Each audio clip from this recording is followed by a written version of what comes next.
bolts that were overly tightened. Well, 3 of them at least. One liked to spin. Now we're gonna have to go ahead, cut some pins, and weld this bad boy together. Sweet. Lay pins in the gears. Well, we'll show you that when we get some pins cut up. Yeah. All right. We'll find some pin material and we'll get back at it.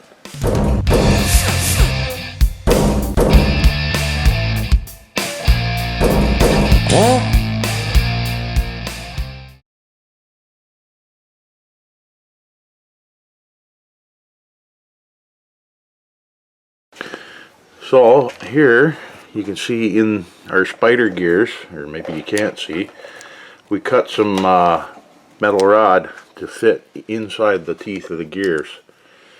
We're going to weld that up, and it gives you a much more contact surface for your welds to grip. Now, do you suggest we spray that down with some brake clean or something to get some of that oil off? It won't hurt it. There's It'll soak in the oil pretty quick into the temper too. We'll get that cleaned up, and then we're going to buzz those in place. Weld her up real good. There. And that just helps so it can't climb. Mm-hmm. Takes the chatter out. Well, it ties the 2 gears directly together as well. The more stuff you can tie together in there, the stronger things are going to be. It puts less stress on one individual part and scatters it around throughout all the parts. Now let's even this one. Oops, not that way. Way to go. Touch it, Junior. Yeah. So anyways, we're going to get that cleaned up and ready for some welds, and we'll carry on from there.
Is welding in these. These little holes allow your hot sparks to drop right into your sock. Those aren't the green patch Crocs. I forgot them at home.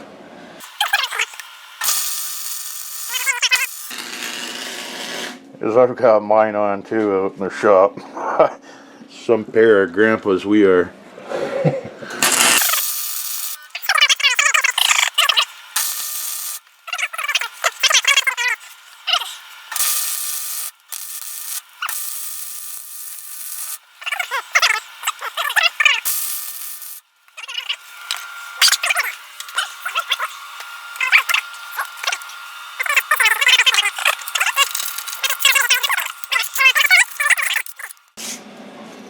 All things are cooling off. I thought I'd give you guys a little shot of my welding setup here. I got the old Marquette stick welder, which is actually a brand owned by Snap-on. But that old girl actually came out of a high school welding class when they started getting all the trades out of the high schools. And I picked it up for 75 bucks. Works like a champ.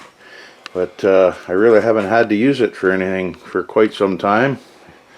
I'm not welding steel bridge girders or anything, so the little wire feed up top has been pulling most of the duty. It's just a cheapie, local chain store. Canadian Tire. Yeah, for us here in Canada. Scratch your head and wonder what that is.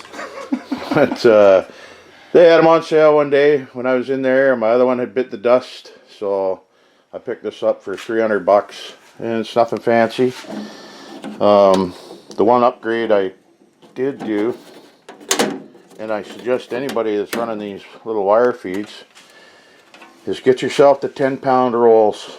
Don't bother with them little 2-pound tiny rolls. They're junk.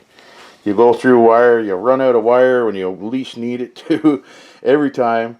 And for what you pay for maybe 5 pounds of welding wire buying the small rolls, you get double the wire. And this has been in there for quite some time. It's getting down there, but it's done a lot of welding. That entire spool built donkey, and I'm still welding on it. So that was about 70 bucks versus 20 bucks a pop usually for the small rolls. So save your pennies, and if I can give you any advice, that would be it. We're not running a gas bottle on this welder. It is gas equipped or optional. I just never seen the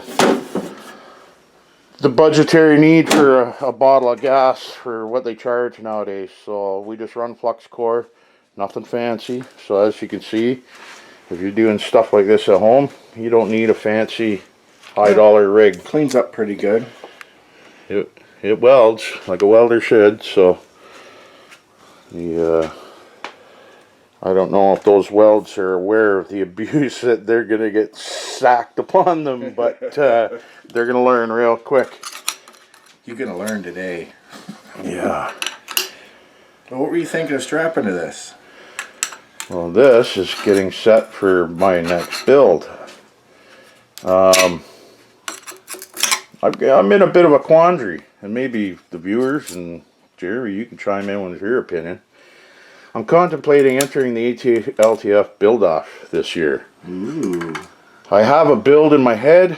I haven't started building anything. This is the first progress towards any kind of a build. So, do I hold off until the contest starts and then go at my build? Or do I just go ahead and do the next build and not worry about the build-off? I'm kind of on the fence. I've only entered the build-off one before, but I didn't finish. I lost faith in the project, and it just never got done. Actually, that worked out for me because I got your grill and hood on my rat mower. Yeah.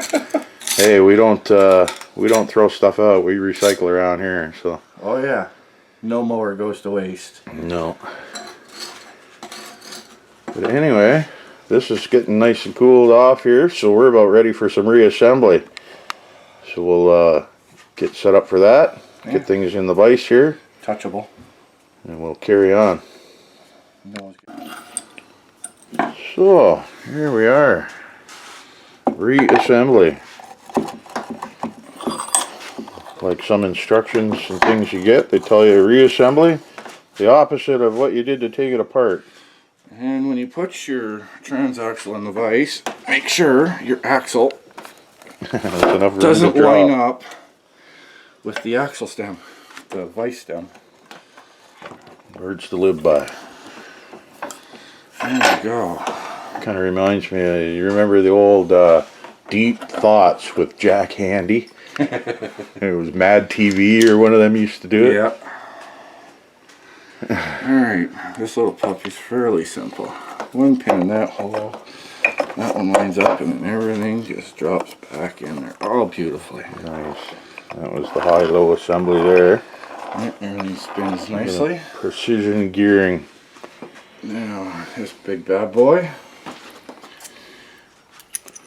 Thrust washers. Right there's a serious looking gear. You wouldn't want to get your fingers in there when things are spinning, that's for sure. Something tells me that you're not stopping it. No, something tells me your fingers are... Come out like hamburger. Yeah. There we go. Sweet. Thrust washers are all in place. Shifter pin. The thrust washers he's talking about here to make sure you have your required end play for the needle bearings, and your shafts aren't pushing up tight against... What am I doing? Wipe the oil off your fingers before you get it on the camera again, Spanky. Anyways, those give you the required end play clearance there so that these aren't pressed up hard against the other inside of the case. Quick wipe. Did you want to silicone this before we slap her back together for Yeah, I got peace of mind? up there on the top shelf, brother, beside the wheel care. Pick your color. Pick your color. Black or gray? I say gray because I think I'm going to leave this in the polished, clean aluminum look. Alrighty, there's the gray one. Alright. Do we have a squeezy gun? Huh? Caulking gun. Oh, up there. Does that even need a caulking gun, or are they? I don't know about you, but I've never successfully pushed one of these off this little squirty tube. Well, some of them I seen they got the screw bottom like a deodorant stick. Yeah, no, just a plunger. Don't know. It was a shop gift there. I hadn't used them yet. But I thought, no, what better time than now? Oh, yeah. Anyway, I am gonna Never leave home with get out the brake clean, and I'm gonna clean up the gasket surface here for Mr. Wood, and we'll get that all gooped up, and we'll get right back to you. Here, guys, we're just gooping up the gasket surface here to make sure that we don't have any leaks. Lord knows I dumped enough water out of this already. I don't want to be adding more to it. Mind you, I generally change my gear case oil once a season. And I always did it in the spring, thinking, oh, you know, then I'm ready to go for the year. But I learned with outboard motors, it's best to change it every fall, because if you got water in it and you store it for the winter, you're going to be in for some bad juju come springtime. So now I've learned, I change all the fluids in the fall now, so that I don't have those worries anymore. quick wipe. Alright, up and over.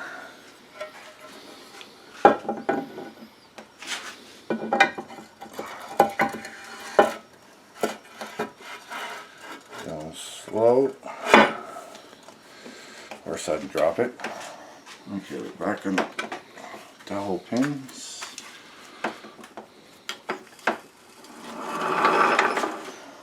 And yes, your transaxle will now be set for return.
So, we pop this case back open, because if you look right here, that's where that's supposed to live.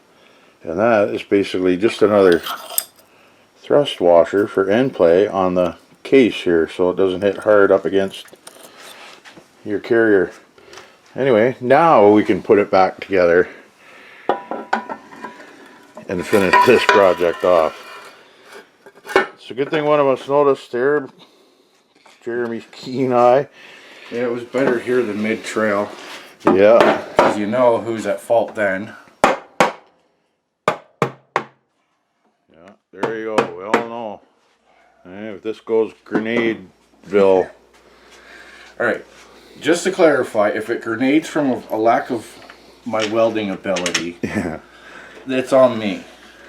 If the monster that is going to spin this bad boy grenades it, well, that's on you. Yeah, I hear you. No warranty was impressed or implied.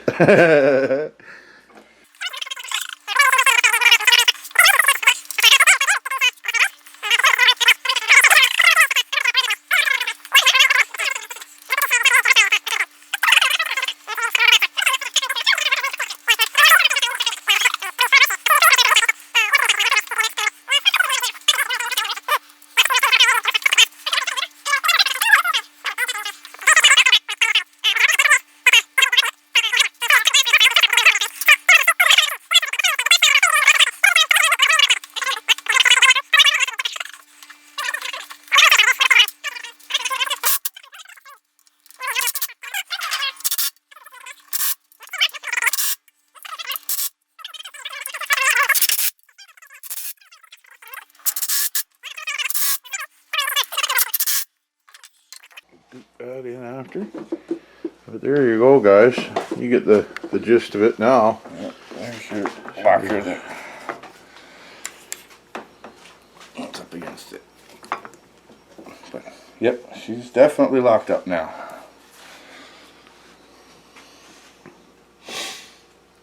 And now just let her cure, and you can cut that edge off later. Yep. So you have your nice clean shiny casing again. That was a lot of work getting it that clean. I kind of like the look of it though. I almost don't want to paint it. Maybe I won't. But, Clear coat it. yeah. Not that anybody will ever see it once it's underneath the machine, but Well, hopefully not, because we'd like to keep the shiny side up. But in your case, that would be kind of hindering. well, it's pretty bad when the underneath is the shiny side. But anyway, guys, I hope that helps. You know, helps you with your project if you got one of these transmissions and want to lock it up. I was hoping to be able to show you a couple different methods, welding up the gears like we did, and we also had the solid axle swap, This was which I was really looking forward to because it would have allowed me to make this a little wider out the back, or a lot wider. 6 inches. But oh well, that's the setup. That was the hand we were dealt, and then that's what we had to roll with. So, Well, maybe in the near future, if we can get our hands on another 633 newer style, we can do a locker video on it too. There's more pieces in them. yeah. Well, I'm interested to see the insides of these things whenever I get the chance. But that was my first look at the inside of one of these.